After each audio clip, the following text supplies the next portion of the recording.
Subscribe کریں ہمارے channel کو اور دبائیں بیل کے بٹن کو ہماری لیٹسٹ ویڈیوز دیکھنے کے لیے۔ شکریہ۔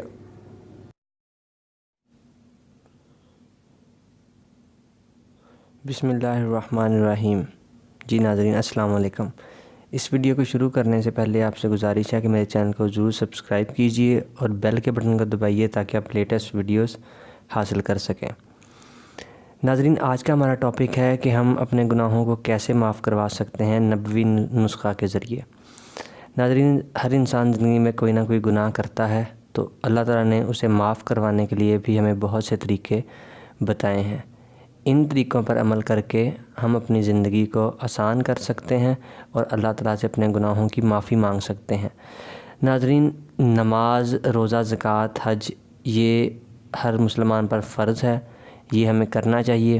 اس کے علاوہ بھی اللہ تعالیٰ نے کچھ دعائیں ہمیں ایسی بتائی ہیں جن کے ذریعے ہم اللہ تعالیٰ سے اپنی معافی مانگ سکتے ہیں اپنے گناہوں کی۔ تو ناظرین آج ایک ایسا ہی نبوی نسخہ لے کے میں پیش ہوا ہوں جو ہم نے جمعہ کی نماز کے بعد اس نسخے کو ہم نے کرنا ہے، اور انشاءاللہ تعالیٰ اللہ تعالیٰ اپنے کرم سے ہمارے گناہ معاف کر دے گا۔ ناظرین وہ جو نسخہ ہے یہ آپ کے سامنے ہے ابھی اسکرین پہ۔ جمعہ کی نماز کے بعد یہ جو درج آیات ہے، یہ آیت آپ نے پڑھنی ہے 100 مرتبہ۔ جو شخص یہ آیت پڑھے گا انشاءاللہ تعالیٰ اللہ تعالیٰ نے وعدہ کیا ہے کہ وہ اس کے سارے گناہ معاف کرے گا۔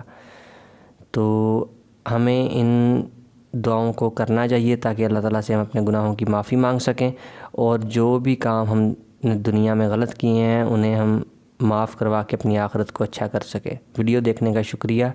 اللہ حافظ۔